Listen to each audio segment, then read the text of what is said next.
Um, okay, so welcome everybody. My name is Mike Tresca. I am the CAR-PGA chair. Welcome to another installment of our virtual panel sessions. I'm not sure if I should keep calling them virtual panel sessions because I think by the very nature, it's pretty clear they're virtual. I'm actually keeping my little, I use this for my Dungeons and Dragons game, which involves a game show, but it kind of works. I feel like this is a little game showy talk show curtains behind me, so I'm keeping it.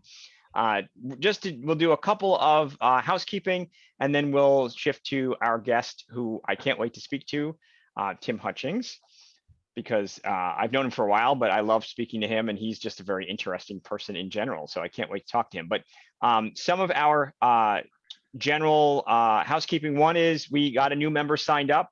David Millions made it clear to me that he's actually not a new member. He's been on our newsletter list for a while, but he signed up formally. Jeff Richards of Chaosium. So welcome, very excited to have a new member. One of my goals, as you probably saw from the annual report, is very much to do that, right? Is to grow the membership. So, and speaking of the annual report, we have another piece which is absolutely relevant to this discussion. We are coming up on our vote for our board of directors. So as a reminder, board of directors is anyone who is voted in, and then that board of directors picks the role that I'm currently in, the chair. We can have the same board of directors, we can revisit, and obviously the chair can be revoted back in, but I personally consider it a goal to have a lot more engagement from the membership. We've sometimes either not had enough folks to vote or not enough interest.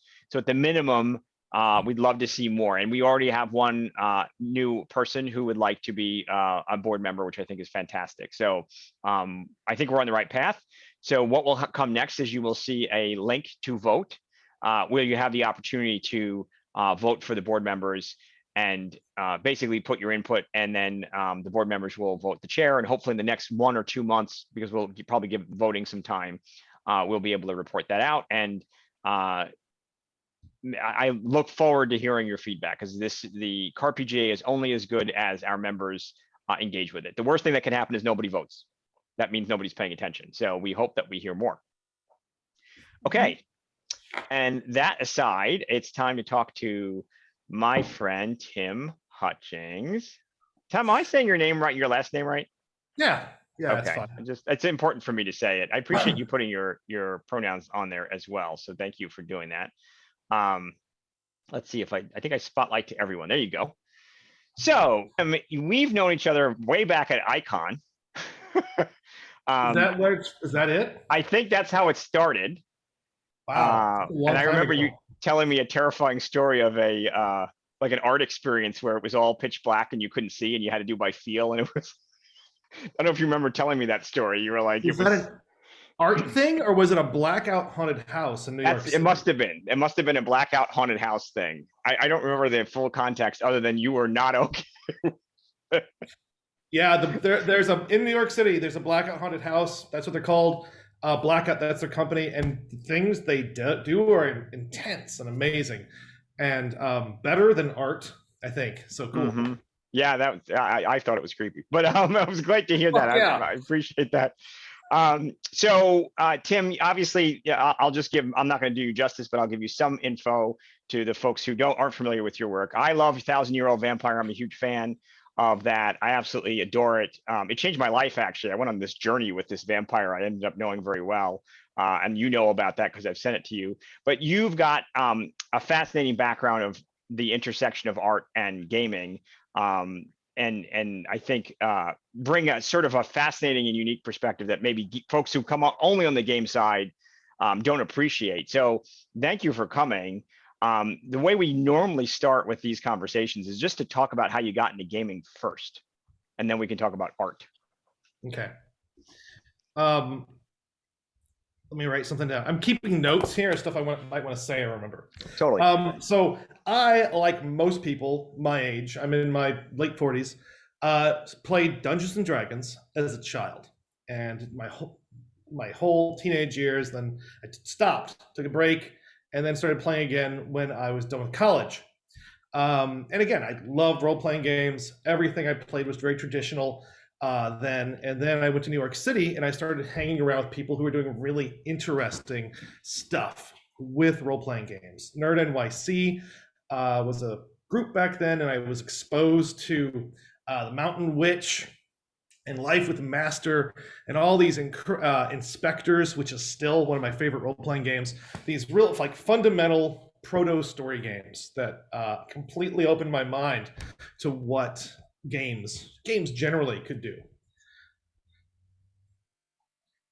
And I Um, and you obviously you're a fan of sort of I backed your Oracle Kickstarter, the Oracle PDF. So you have some appreciation. You're also I think it's still going, the Plagmata. Am I supposed to call it Plagmata? How do you say that? Plagmata is fine. That's what I call it. Plagmata.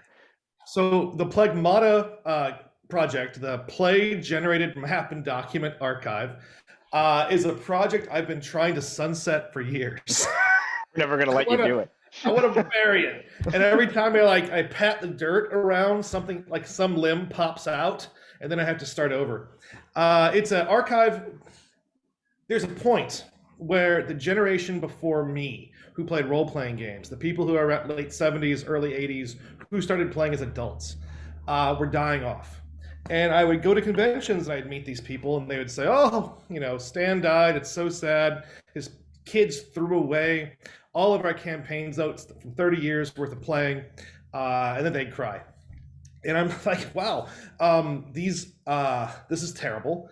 This is material. The things that are getting lost and destroyed and thrown away is material that's useful for research. People will want it one day. The material is valuable as outsider art. It has an aesthetic presence. And so I just started collecting it from folks. And it was hard because nobody thought anything, nobody cared about their old notes at all until the minute I asked for them, right? And they're like, oh, this must be precious. People would say, I'm going to throw away everything in my closet. And I'm like, oh, cool. You have all that stuff. You're going to throw that in the trash? And they're like, yes. And I'd say, can I take it and put it and scan it and put it on the internet and maybe put it in a place? No. And then they'd say, I'm going to keep it forever because it was bizarre. Yeah. But I collected things, and eventually those things started to have a collector's value in themselves. People started buying them and saving them and putting them on eBay and stuff. And I realized at that point, there's collectors in place who are going to keep anything that comes into the public preserved. Collectors are good. I was sending things to the Strong Museum in New York State. Oh, wonderful. And yeah, they're cool. But all these things came to a head and the website broke and GoDaddy wouldn't fix it, and they can only be fixed on their end. And I'm like, fuck it, I'm done. If I can't get someone to volunteer to fix the site, like an HTML capable person, then there's no point in doing this. But then again, I just can't let it die. It's terrible. Well, I mean, I don't know if you've heard from Hawk from the RPG Museum, but he's attempting to launch something like that. So there may be opportunities to collaborate, if we can maybe help you out potentially, depending on how that works. So something to think about down the road. But I know the Plagmata, I thought it's such a great idea. And it seems like a philosophy for you in general, right? I mean, I've certainly, like I said, the Oracle, which again I just thought was amazing. And your dolphin game and art. So obviously you've sort of, I think, done in a really successful way, brought some of your experience in the art world. So can you talk a little bit about your sort of professional forays into art? So I have a master's degree from a fancy school in art and sculpture. And I went to New York and I had a fancy gallery I showed with in Chelsea, the fancy art district for almost 15 years, only with the one gallery. I would get paid to travel the world and do things. And it was a good life for a long time. And then a bunch of stuff all happened at once. And I got booted out. My gallery was closed by Hurricane Sandy. I had a kid and went broke. All this crap happened right around the same time. And we left New York, and that's the end of your art. That's the end of your arting once you leave New York City. But the thing is I made art that would pose problems that didn't need to be posed. And I enjoyed it. And it's a way to think. It's what I do isn't about like technical craftsmanship. I wasn't making like photorealistic paintings. I was making objects that had a complicated relation to space. or creating situations in a gallery that might be interesting. And that's the stuff I wanted to do, which Tim Hutchings, the person who wants to smash society and create an anarchist utopian commune, that's not something you get through art. Art has a very specific language that's fascinating and amazing, but it doesn't do things. It doesn't do work. It's something else. And then I realized when I started playing these complicated games that these were doing all the things I wanted art to do. They could create focused, intense experiences, real experiences that had that were built around communication, around actual words, right?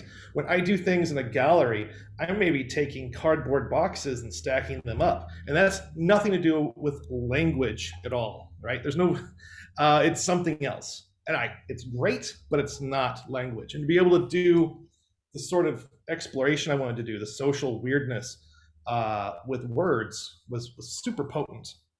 And Dungeons and Dragons was specifically not about any of that. It's about a bunch of rules that do a bunch of rules that micromanage your experiences. And these other games showed me how exciting role-playing games could be. It's interesting you bring that up because when you talk about the visual versus the language, I wrote an article recently about color in Dungeons and Dragons and sort of the association of damage that color brings with it. And the idea being the dragons are color coded, but then there's spells that are color coded. And then there's the video games that have taken that and color coded it. And it's sort of an interesting discussion because on the one hand, it's language and it could be whatever color you want. You can say whatever it is. On the other hand, the gaming sphere has expanded such that people think acid or poison is a certain color. And then even more fascinating is color is different by sort of the region. So they were saying in Eastern countries, poison is one color. In Western country, in video games, it's a different color. And we were talking about scouts before. I was teaching the communications merit badge, and we talked about how a stop sign being red conveys language, conveys intent, not language, but it's a visual language that conveys something that you pick up on right away. And it's so fascinating to see how role-playing games have picked up their own, whether we always know it or not, because it started a big controversy of everybody has different feelings on what, like holy damage is white, necrotic damage is black, lightning damage is yellow, but then people were like, no, it's blue. And then all of a sudden it turned to this, as soon as you got past fire being red, like it just went in very different directions. And it was a fascinating sort of visual conversation that has been lurking on the edges. And now, of course, with D&D exploding, it's entered so many other spheres and expanded in so many other ways, and in some ways is a shared language that didn't have before. I always say D&D is now its own genre. It's not like just fiction. It's not one thing. It's sort of created its own set of rules. We don't even realize sometimes, for those that have been playing for a while, it's biases that are built into it, but there are definitely biases that are built into it. And I don't know, have you seen The Legend of Vox Machina? The cartoon? No. I'm not excited by that, sadly. Yeah.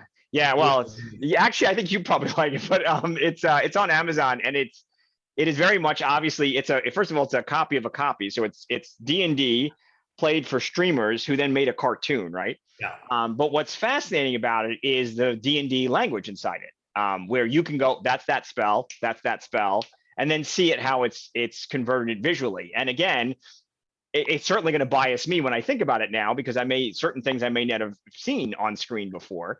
But in other cases, it's clear that there are ways people interpret what a monster looks like, or what it sounds like, or how it's visually represented. So I find that just always fascinating, because now there's so many people bringing their perspective to it, and they aren't necessarily brought up on D&D. As you mentioned, we have different perspectives creating different, we're not even talking about D&D anymore in some cases, right? We're talking about role-playing games completely disconnected, and hopefully that's bringing a fresh perspective where you don't think fire damage is red and lightning is yellow. So I thought that was great, but anyway, I'm sorry, that was a tangent. No, I like that. It's funny though to think, because palette swapping, right? That's what it's called in the computer games. The blue frog is more dangerous than the green frog, which is less dangerous than the red frog, right? Right. And it's the exact same frog, just a different color. And we do that to save. It's the 1980s. We do that to save space in the Commodore 64 memory. It's funny that the gold, silver, blue dragon stuff came before color palette swapping for Right. computers. That's before that. That's really funny. Hang on one second. I gotta grab a thing. I gotta grab a Yes. thing. Not a good thing. Just my drink. Oh, okay. Not. I didn't bring over a cool visual aid. No, I thought that's what you were like. I've I'm got a so thing. I'm sad. going to show you like a color palette of monsters. No. That's fine. Totally fine. So, to that point, right? So obviously, I see a lot of your experience as being that crossover between the two worlds. So how have you how have you expressed that in terms of bringing your art sensibilities and your experience with that into gaming? You definitely saw the opportunity. So how'd you do it? I think there's a couple of strategies that not strategies, habits that I cannot break, things that are just fundamentally part of me. They aren't good ideas, they're terrible ideas. Um, with one of the big ones being that I'm making not the best thing, but I'm making the thing that I think is the most interesting. Um, and that in the making, I'm not making it in the best way. I'm not making it in the most efficient way. I'm making it generally in a way where the process of the making is fundamental to the thing that's actually made, right? I should be hiring an art person to go and have some illustrators make art for a book, and then a layout person does it. And I'm like, fuck it, I hate you all. I'm going to do this myself exactly the way I want it. And I'm going to make the illustrations by taking bones I found alongside the highway and smearing them in mud and making these myself while I wear a funny hat and dance around. I don't actually do that. But the idea of Please do that. how I Please do that next how I time. make things, right, Yep. is super important to me, even if it's never visible at all, except in making this thing less perfect. I think another kind of art world part, and this only occurred to me now whenever you ask me that question, is that whenever you make art, and eventually, hopefully, it goes into a gallery. There's an opening night. There's a party. People all like you for a night, and then you're done. And for a long time, I would make a game that was for a good party, and then I wouldn't care about it again. And someone would take a pointy stick and say, "Tim, get that game out again and share it with other people." And I'm like, "No, I'm doing my bone drawing thing." And they're like, "No, you must," and I do. But I would make a game that I wouldn't even think had to be shared in the world. But it's me saying, I want to make this experience for my friends for this night. And I think that's a great way to work. I think more people should do that. I don't think everything has to be released and pushed out into the world. But I think that's an art thing. I think I actually got that weird attitude, the fire and forgetness of that comes from the art world. I often quote, because I backed that Oracle Kickstarter, and I think there was somebody who quoted it, and I love the quote because I quote it a lot, where he said, D&D is an engine that makes more D&D. And I love that. Wow. Yeah, that's really nice. And I think that's, broad, take D&D out, right? Talk about role playing. And role playing is an engine that helps make more role play. Now, D&D specifically has some parameters that create that. But the idea being that, and intrinsic of role playing is self-creation and frankly self-propagation in some ways, right? But I think what you're saying is, it doesn't have to be that it has to be the biggest audience you can find. It can be an audience of 3 and that can be okay, but that there is joy and value in a system that in some ways perpetuates itself through you as the ingredient, as the filter.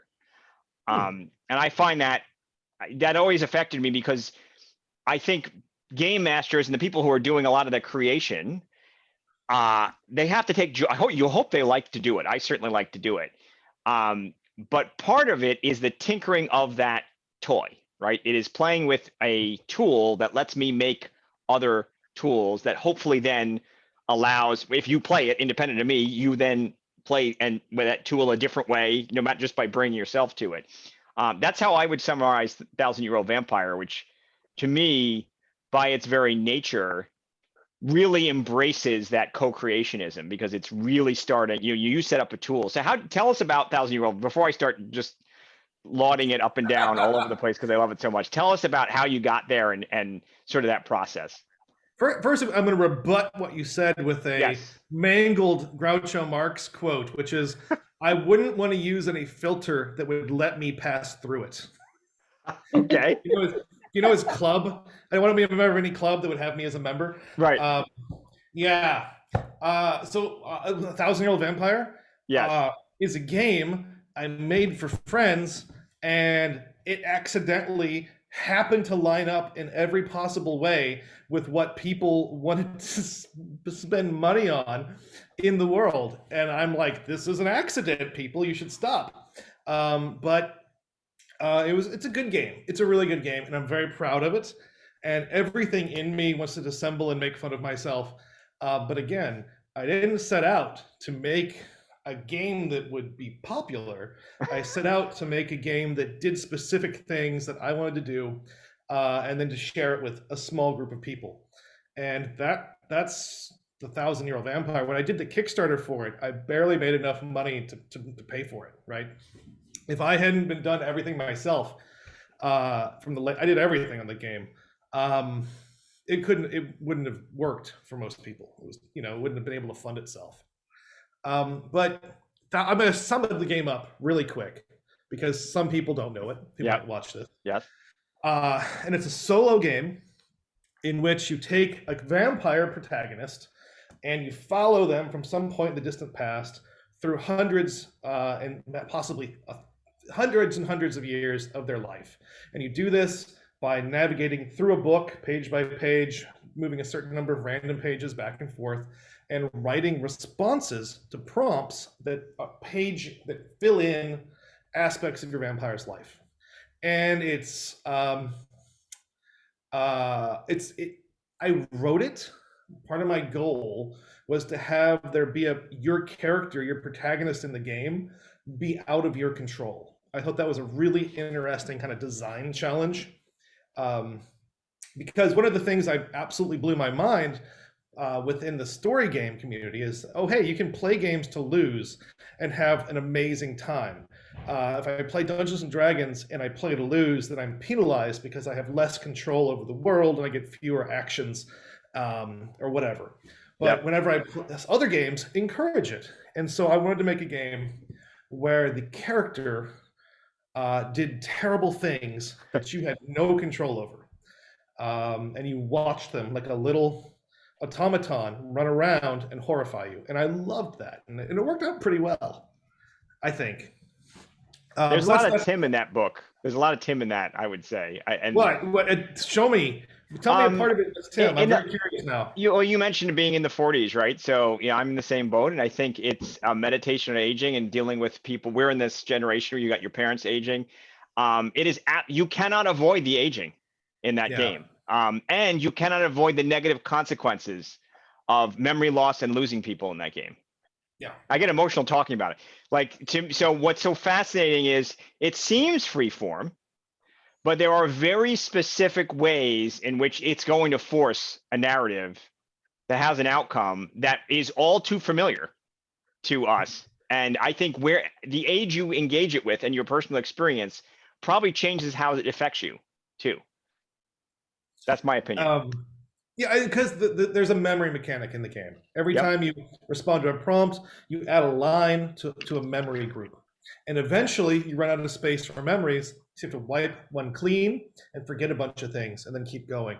And the idea being that, like, to figure out how the train schedules work, I have to forget that I was a pharaoh, right? Right. With everything and my mother and everything else that's embodied.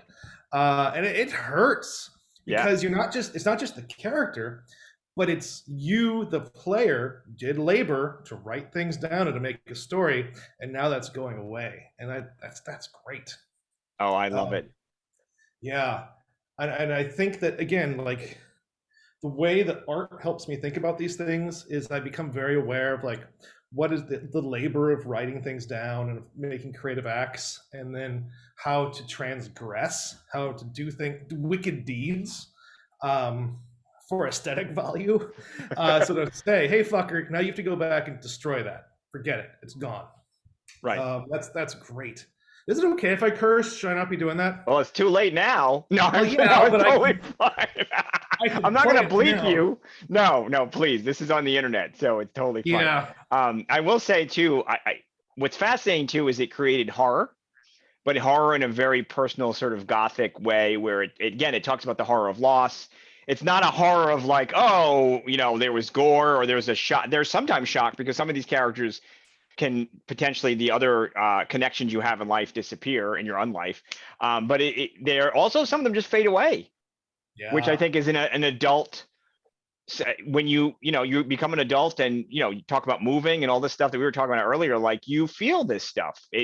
One day you go, I don't think I've talked to my friend. Like you and I haven't talked in person probably like I don't know when it was last time. Icon doesn't exist where Yeah. we met. So I mean, it is absolutely although 1,000 years, it's like a microcosm of I think an aging experience to me. But I loved it. I used it for a vampire who had almost no personality, and he became this unbelievable protagonist and antagonist later, all because of that book. So thank you.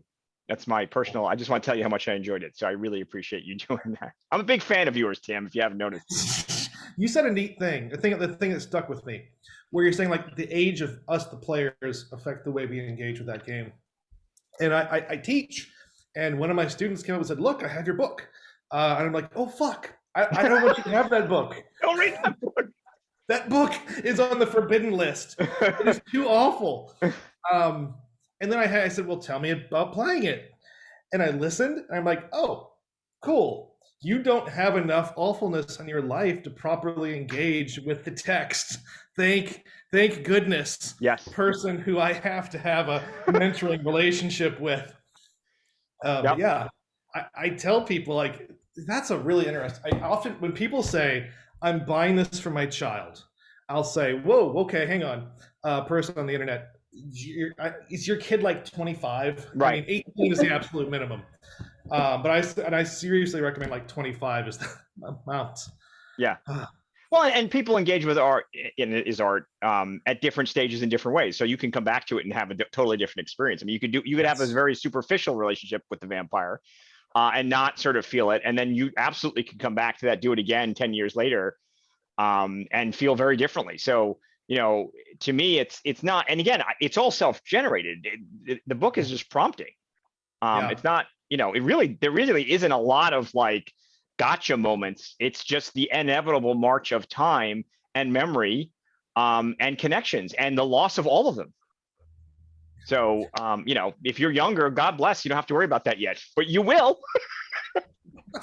Give it time. So you mentioned game design. Yeah. How did you get into teaching it? Like, how did that career path work? So now we've Uh, had 3 acts now. You're a little bit of the old school, you have that appreciation. You went from there. You're in the art world, which is amazing. Now you're back in game design. We just talked about that. And now you're teaching too. So how did that happen?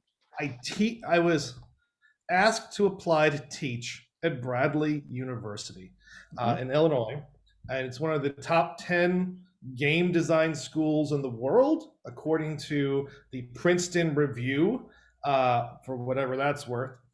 Um, but it's a growing program, and the department head, a great guy named Ethan Ham, he also came from the New York City art world, and we had this weird parallel life where we scooted alongside of each other, but never actually met.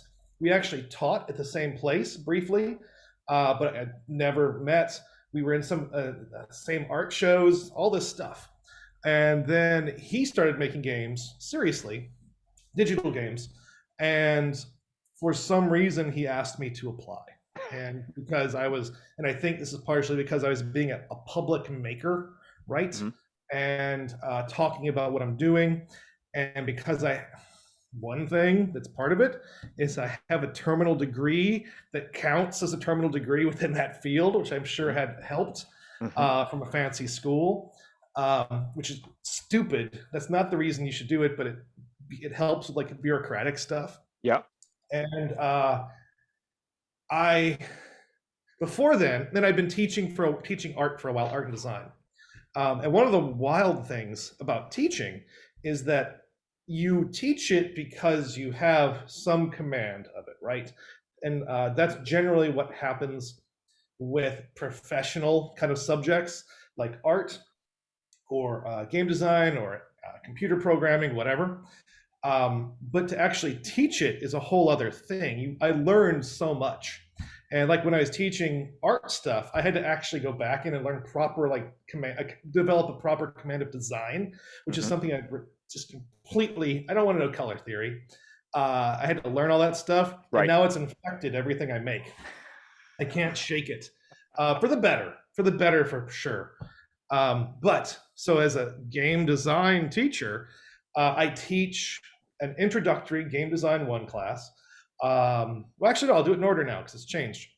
The students show up, freshmen come in, and they take all these great classes. And one of them, the least great class, is a game survey class that I teach. Every week, we talk about a different type of game, and the students have gone and played that some version of that game, and we discuss it. And the students who come in saying, "I want to make the next Call of Duty," or "I want to make the next fighting computer game," are forced to learn that there's tabletop war games. They hate the tabletop war games, justifiably so. Yeah. They have to play different kinds of role-playing games. We study ancient board games and different categories of computer, and it's great. It's a great class.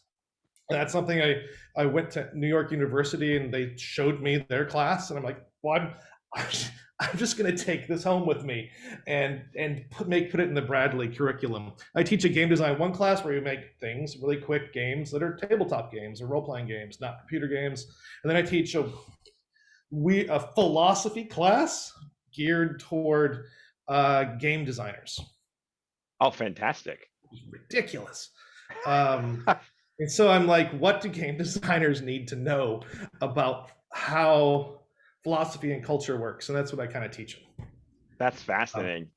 Now, so do you get people who believe they're going to be game designers, or like how? I'm always curious, like who says they're a game designer and comes to that and goes? Is it students just sort of interested, or? So it's a game design department. You get a degree in game design. Right, got it. And so yeah, and it's a whole ecosystem of classes that students have to go through. It's a big deal. Yeah, It is one of the most popular departments in the school. I love it. Yeah, one of the things that I've bumped into, both from the early days of MUDs, if you know MUDs, multi-user dimensions, which are sort of the text-based games, we used to talk about the importance of sort of understanding D&D. We said you have to play it, but at least understand it, since MUDs were inspired by it. But I'm always fascinated to this day of, like, my brother has his own game design studio. And so he's been going through all these different trials and tribulations of game development. And one of the things that's so fascinating is the dialogue about how the fighting games actually work.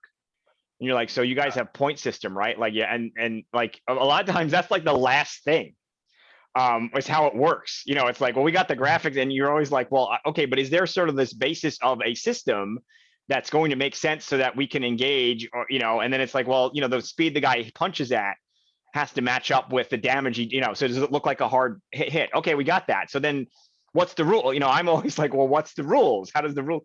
And it's fascinating because a lot of times they're just disconnected.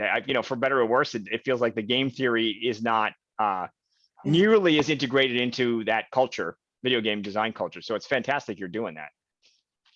Well, it's funny too, because especially with fighting games in particular, I'm no expert in fighting games, but a lot of the developments in fighting games came about accidentally, right? Mm-hmm. Like people figuring out that building combos out of lag in early fighting games, Mm-hmm. or people figuring out these weird button timing things that then get picked up and become important aspects of later fighting games. Right. And in that way, that's absolutely magic, because they're like, we made a thing and it's not very good, but this part is. So someone else takes it and they make a thing. And so they're very much doing like a discourse, an evolution of games, independent of theory and thought and careful planning. Yes. Which is funny. Yeah, cool. Yeah. And some of it's new too, the game, and to your point, like, so that Gary Gygax was fond of saying that role-playing game is like the latest new game. Like he was like, we've had chess and we've had board games forever, and then like I came up with role-playing, and that's like a new form. which of course, you could argue there was that the active role play was not new, but maybe gamification of it is, I don't know, but it is fascinating because, it's still relative, the video game industry is even younger than that, right? So they're sort of catching up and learning a lot of these things, and presumably rigor and philosophy and all the stuff that I think you're doing will hopefully be part of the next generation of how they approach games. I hope so. Are you seeing any impact? Have you seen any differences in sort of their interests and how they engage with your classes and then what they go on to do? I don't know how long have you been teaching now? If I wasn't a likable person, the students would just completely hate my classes. It's just awful. They're like, no, I want to make a fighting game. That's it, nothing else, which is fine. But I have, I'm saying, but you have to come into this room and sit for an hour and a half every week to get to do that. I'm not seeing as much punch in what the students make as I would like. And that's something I need to overcome, right? I need to figure out how to get them excited, how to make them understand that the tools I'm giving them are important tools for problem solving, that the hardest part are the initial ideas. To make a new thing is hard, and that we can maybe do that better if we look at certain ideas that are outside of games. I know that we'd spend 2 weeks, two classes going over Michel Foucault to talk about how he can contribute to level design ideas, right? He's a French philosopher writing about how space works philosophically and how containment and power relate, and how does that tell us about level design? And I don't know. I need to make it click, and I'm not a very good teacher, so I'm not there yet. Welcome to working with young people. I did a game design. It's not the same at all, but we did the game design merit badge for 20 or 30 scouts at once, and it was just eye-opening. Partially because some of them came in with some amazing things, and partially because you sort of see their perspective on things. I'm a very specific, very biased perspective. I've given up on realizing, I don't know that I think that's part of how I approach things, because it's very Gygaxian in a lot of ways of the D&D, rule structure, and then everything comes from there. But they brought very different perspectives, which was really fascinating and enjoyable to see how different it was. But it is sometimes that people come to it in their own speed and in their own way, and not within the time frame of what we have, which was, I think, 2 months, and how to get done. So it was fascinating to see that. But I imagine, and how long have you been teaching now? 2.5 years or so. 2 years, 2.5 years. And the same courses, or did you develop the other ones over time? They change slowly. Yeah. And even like this, the same course I'm teaching now is not the same at all as it was 2.5 years ago. I'm continuously tinkering and trying to make these work better. It's hard, right? It is hard. It is hard. So I need to keep up, right? Yeah. Things are changing all around. So hey, if I taught a VR class, that's very different now. Right. Yeah. Yeah, just don't worry. Just the metaverse will solve it all, and we can just have them just do that next. Has that come into play? Have they talking about that a lot lately? No, the students. Good. I gotta tell you, the students. Like, I suspect things about the world, and then I look at the students and I'm like, yeah, NFTs are fucking stupid. That was the next one. And I'm like, really? That makes you people are the future, and you're saying this, and that makes me feel. All of you feel this way. You're like, you saw right through it. Yes. So they're the metaverse, they don't care about it. They know it's something that's going to go away or become some other thing before Second Life. Care about it. Yeah. That's So are you working on a sequel to any of your acts that I'm 1,000-year-old vampire maybe, but I'm fishing for what else you're doing. What are you doing? I'm working on it. One of my things I do is I make something and I'm like, okay, cool, I'm done. I don't need to release that into the world. So I'm trying. That's very Tim of you, I know. So that you're not. I got my pleasure out of it. Yeah, that's right. And so I'm pushing things out the door. But one of the things I'll talk about. So you've met a 1,000-year-old vampire is the sequel to Thousand Year Old Vampire. And in it, your protagonist is a person, a regular human mortal, who has come into the radius, the social circle, the friendship of an incredibly ancient alpha predator manipulative monster, right? And maybe they're going to fall in love, or maybe they shall be messily consumed in a basement. It's up to you, or it's not up to you at all. You have no say in that. It's very much comes out of the system. I'm gonna share a screen here Yes, please. because it's like in a, you know, like you see like a cartoon character shoot their little gun and the bullet goes woo woo woo woo woo and hits him in the back of the head. I've gone completely off the rails with this share screen. Host is disabled, participant screen sharing. You want to try it again? I thought I enabled it. Let's see. Let me see. I'll add that, and then I got it. You got it. Did that do it? Yep, that did it. Here we go. So, Thousand Year Old Vampire has prompts that tell you what problem you have to write about, right? What are you going to do? You're going to write about this. And with So You Met a Thousand Year Old Vampire, you're going to have prompts. You're going to need to go and write something about it. And I thought, I don't even know where this stupid idea came from. Are you seeing a screen like with a collage on it? Yes. Yep. Okay. And I said, oh, hey, Tim, you made the book that's so full of junk, right? Thousand Year Old Vampire. Maybe we could find prompts in the junk. And so I started making these collages, which have all these bits of text and words and information worked into them. So the idea is you say, hey, I have a prompt. I don't know what to do. So I'm going to flip open to one of these collages and just find some, fountain. What do we got here? Too phlegmatic yourself for a jest and too peevish to allow wit in others. Will that drive me? Will that give me a jumping off point to answer this question better? Mm-hmm. Because one of the complaints about Thousand Year Old Vampire are people like saying, I don't know how to answer this. And I'm like, I don't know how to tell you how to do this. That's not a skill I can teach. Right. But maybe this is. Because originally I was going to say, hey, you go to do a random Wikipedia article. But I've become fascinated with making these collages. These are handmade collages out of actual paper. These aren't digital collages like what everything in Thousand Year Old Vampire is digital.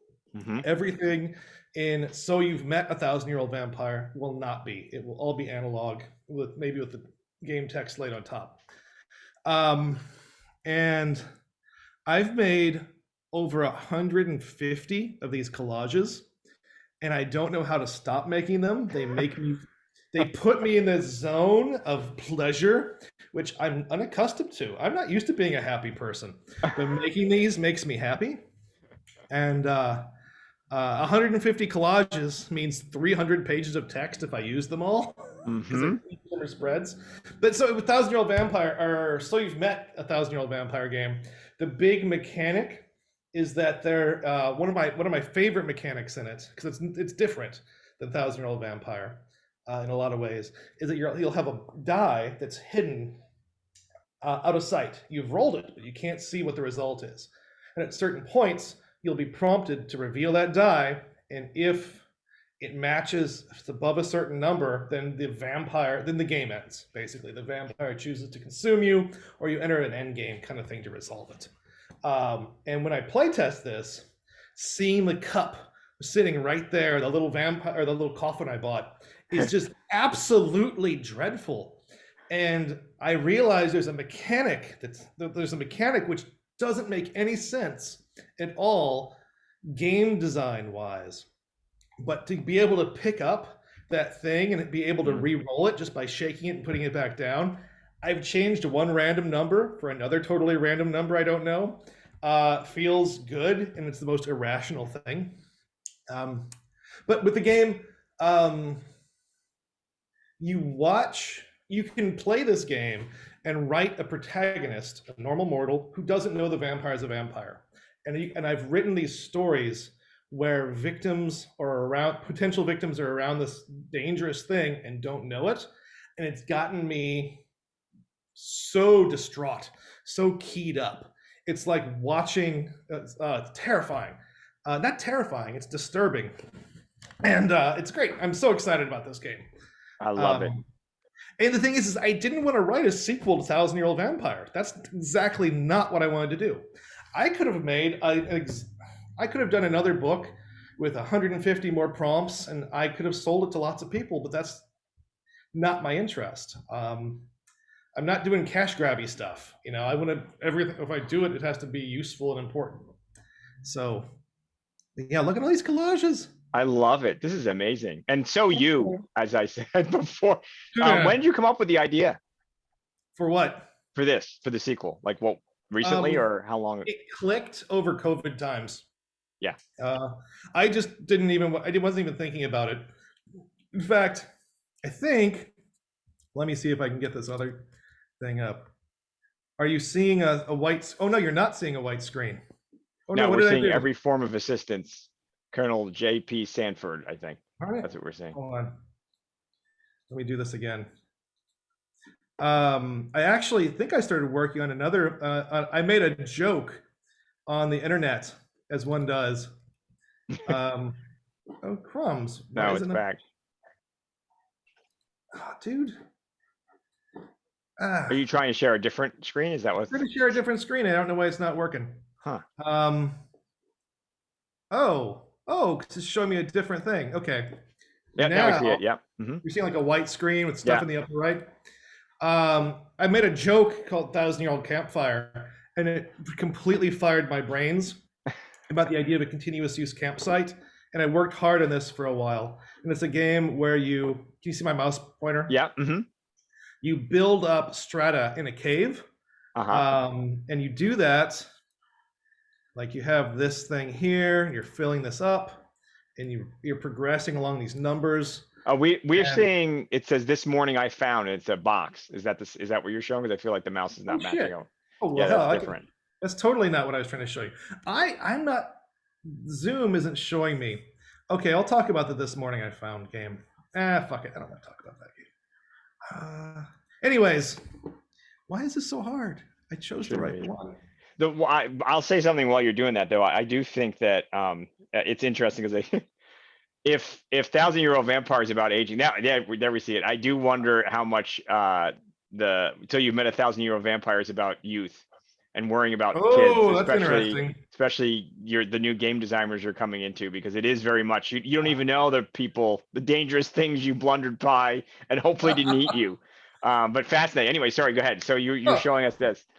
there's actually really quick one thing with Thousand Year Old Vampire. I was super proud of how well it's just a universal story. You can Hmm. tell almost any background from that story, right? With a Thousand Year Old Vampire.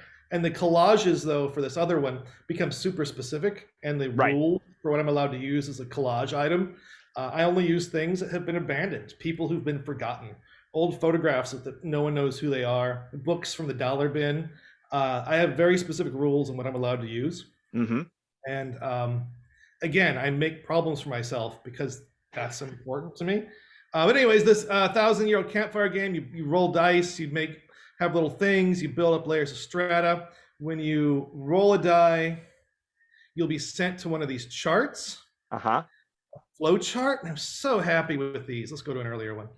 And these are like little poems where's the start? You start at the start. You go to, do you see my little pointer? Yep. He says, dig that hole, and you follow the arrows, and occasionally have to roll dice to see which way it goes, and you follow these little stories that relate to the cave that tell you what lays in the strata. So this is some kind of insect, right? This is a oh my gosh, a mason bee. This is for like mason bees that are living in the cave, Yep. and eventually they'll be killed by a wasp or whatever. And then these stories get more and more complicated over time. And I'm very proud of these. I love it. They're so good, and it makes me so happy. And again, I hit a certain point. I'm like, why finish this? Why bother? The world So is. yeah, I mean, I certainly feel that commonality, which is the flow of creation. It's funny because my wife had bumped into somebody who basically was a photographer. He did amazing photography, and then everybody was like, "You have to sell this," and he's like, "I don't want to." I believe that that things don't have to have a value to you. I should be able to make a thing, share it, and not expect in, America particularly, that I have to give it value by selling it. And it's such a, sometimes we have to remind ourselves that you don't have to sell everything. You have to make things can be made and you can share them because that makes you happy. And the act of creation makes you happy. Which I think is very difficult for me. It's sort of like, well, it doesn't have value for not making money off of it somehow. And, that's probably, I'm probably not alone in that, unfortunately. The other side, though, the argument against that, I Yes. get everything I have, I'll give away for free. Yep. Right? If you go to Itch, you can get 1,000-Year-Old Vampire for free as a PDF. You can pay me $15. I would prefer that, but it's for free. I've given away thousands of free copies of 1,000-Year-Old Vampire. By charging money for things, you make it easy for people who want to support you. Yep. That's another way to look at it. Right? Totally. So how are you going to do? So what happens for these? How are these going to be released or funded, or what are you going to do for the sequel Well, and this and Campfire? It's tough because I'm on the crew of people who are unhappy with the blockchain Kickstarter nonsense. Yeah, me too. Yeah. It's really hard. I can't kickstart it, so I have to figure out some kind of crowdfunding thing for So You've Met a 1,000-Year-Old Vampire. This book here, The 1,000-Year-Old Campfire, I'm going to just release. I can just print 1,000 copies out of my own pocket and just put it in my little store, and I'll sell 100, and then that'll be that. But I've made a lot of money with the original 1,000-Year-Old Vampire game, so I can just do what I want. If I just want to make a book, I can, and that's magnificent. It's so freeing. Everyone should feel this way. I love it. And Tim Unleashed is a beautiful thing to witness, I think. No, it's not. It's terrifying. It's terrible. I want to watch the world burn. So yeah, go ahead. Here's the thing, right? I made this 1,000-Year-Old Vampire game, and it has this value to me, and it's about these themes. And I made a follow-up book doesn't even have a title, called the 1,000-Year-Old Vampire Companion Volume. That's what we can call it. Yeah. And it takes the key theme of the book and remakes the entire rule book as if you, the viewer, don't know how language works or how images work. It's an abstracted version of the entire book. And I have to make that, right, before I can make something else. It's part of the whole process of making everything I do. There's a chain, and it has to make sense. And that's not something that can work in a game environment where people are saying, I demand to be entertained. I want there to be orderly numbers on the books that explain the order in which I should read them. I want to play these. I just want to collect them. There's all these things that gamers want. They want, a product. And I'm like, I don't make products. I accidentally make things that look like other things. So yeah, I got a lot of people, not a lot, actually a few people were very angry about like this other book I made. And I'm like, well, you can't have the other book. You can't have more things without this existing in the world. So to be fair. Yes. Oh, go ahead. No, finish your thought. Yeah. To be fair, a lot of people I sold the book. The book is the abstract book is about opening it up and being shocked because your brain isn't working right. And so I told people who pre-ordered it, hey, don't pre-order this. Just wait till it comes out and hear people talk about it. If you're really a believer in what it is I make and you're really a 1,000-Year-Old Vampire, go ahead, but just be aware. And so a lot of people are saying, you ripped me off. And I'm like, what the fuck, dude? I told you, I personally emailed the entire mailing list before I sent them out, giving you all a chance to back out. Yeah, it's tough. People don't read. Are you still sharing this? Because otherwise it will go. Can you stop sharing? I want to make sure we see you. Oh shit! Ask you some questions. I'm sorry. No, it's fine. So Sylvia, Sage, did you have a Sage? I know you asked a question. I'll let you go first. Did you want to type it, Sage? I think last time you typed a question. Oh, I can speak it. Okay, go ahead. I'm just, first of all, very excited for your stuff. Very cool what you're doing. And I am very intrigued by the art as RPGs and all that's the hellish fusion of them all. And but as like fundamentally Thousand Year Old Vampire is like a solo game, and I was wondering if you had any thoughts on solo games in general, just like because there's the journaling games and then there's more like you're rolling dice on oracles and figuring stuff out, and I was wondering if like because what you thought about that. I weaponize ignorance, and I It's don't gonna be a play shirt. It's gonna be a shirt. many. Yeah, I know. I don't play. Well, let me rephrase that. We see a lot of people weaponizing ignorance nowadays. I use my own ignorance in my own way and keep it tied up in my own life. I don't inflict it on other people. But I don't play solo games. I really don't play them. I avoided them. When I played my 1,000-Year-Old Vampire, my solo game experience was nil, and it's because I don't want to know what other people are doing. I don't want to see problems solved in proper. I want to solve problems inefficiently in my own way. I want to duplicate effort and work in the most inefficient way possible to create something that's a little broken and strange. So I have nothing to say about solo games, about structurally about other people's solo games. Because again, I just resist. Yeah, no, that's actually what I was I think that fits perfectly with Thousand Year Old Vampire, because it just, that's how innovation happens, is like it's almost like running a game for a new player, because they don't have any expectations of what the game's going to be, and so they do some crazy stuff, and that's really awesome. I mean, the thing is there's another way to do this, and that's to like participate in discourse, right? I am absolutely aware of everything that happened before me, and I'm going to make an incremental improvement that takes us to the next step, and that's fantastic, and that has to happen. But I am going to run into the dark room and trip over the furniture and knock myself unconscious and hope I wake up with a good idea, about something, and that's my ability to contribute to the world, maybe. And there's 100 other idiots like me who just never lucked into something like I did. And and any one of them, any one of those 99 other people could be here right now, and it'd probably be handsomer and more entertaining and more engaging than I. Because again, it's just dumb luck. Mm-hmm.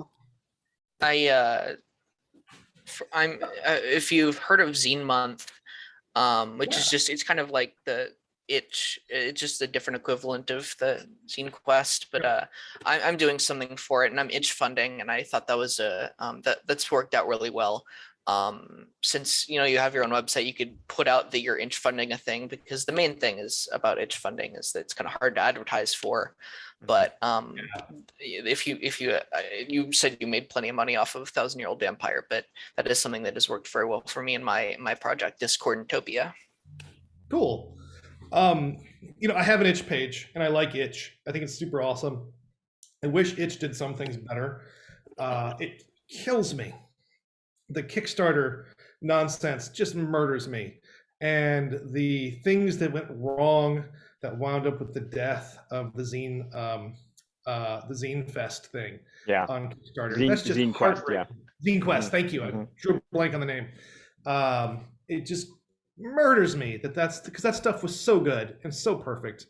I did a Zine Quest thing last year. It was a book, and you open it up, and it had 3 sorts of colored lines overlaid, and 3 different players each had a different colored gel, and they'd look through at their book, and each of them would have a different view of the book because the colors would be screened out by the gel. Does that make sense?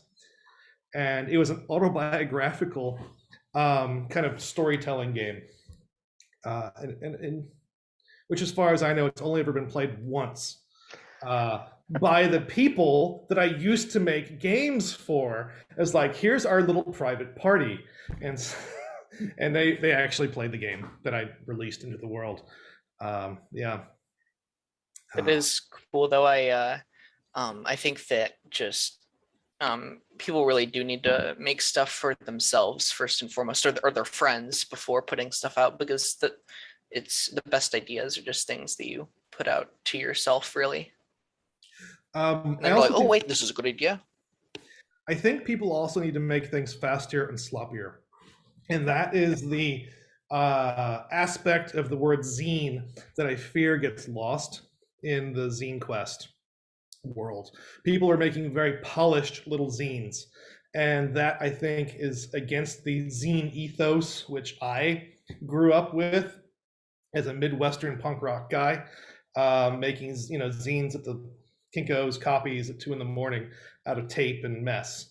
I wish that kind of like speed and enthusiasm could be kind of pumped into the game world, where we make more things faster and then let them fall away. Let that disappear, and we make something new. And that might be a zinier way, but again, people are making beautiful things. I have no doubt that I mean I buy them all up and I devour them like candy. But I fear that sometimes they're too fancy. They're just, I'm doing this because I can't afford a proper print run. Right. But I love some of the games like Apothecaria, Artifact. There's one about healing animals. I just love these games.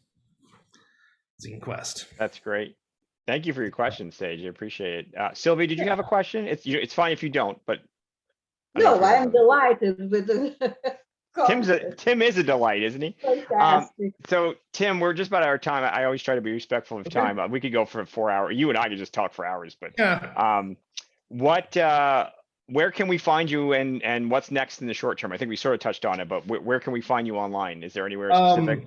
I am Tim Hutchings FTW on Twitter, and then 1000yearoldvampire.com is where you can go and see the things that I've made.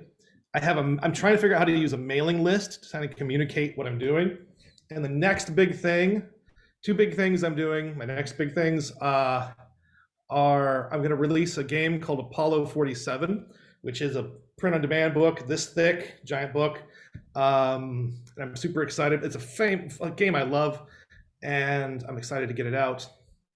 And I'm going to release a book, a How to Draw in Perspective book, which is actually a secret narrative game. So It's a game, though. Oh, like, wait, is it a book or is it's not a game? Is it a game? I don't know. I ask myself games. all these questions about everything you produce first, but I've given up trying to categorize it. It's fine. It's fine. The lesson of this That's all that is matters. who cares? Sorry, Sage, go ahead. The lesson of this is who cares, I've learned. Yes. Well, Tim is fearless. So that's his, I feel like he don't worry about it. He'll create, and we will come along. So that's I appreciate that. Very inspirational. That's such a generous interpretation of what I do. Well, I'm a fan That of yours, guy so who there you fell in the go. hole, he's fearless. That's right. He's not stupid. He's fearless. Yes. There's a fine line between the two. So I think that might also sum up. So you've met a 1000-year-old vampire. Apparently the people aren't running away from the vampire. So yeah, I think that's appropriate. That's appropriate. Well, Okay. This has been a pleasure. You are Thank awesome. you so much for having me on this thing. Absolutely. So what we'll do, and thank you, Sylvia and Sage, for joining. What we'll do is we will, I do it, you know this because you hopefully get it, but we send out an update every time. So I'll do a separate update for the YouTube when we upload it. We'll put some end caps and everything, and we'll make sure we get all your social media in there, so that we, link back to you. And we look forward to supporting everything you're doing. I can't wait. So thank you so much. This has been so great to be here. Thanks. Thank you. We will definitely keep track, and we will talk more. So till next time, we will catch up next month with the CAR-PGA. We have a few guests lined up, and I'll be happy to share as we find out and from those up. Thanks, everybody. Thank you.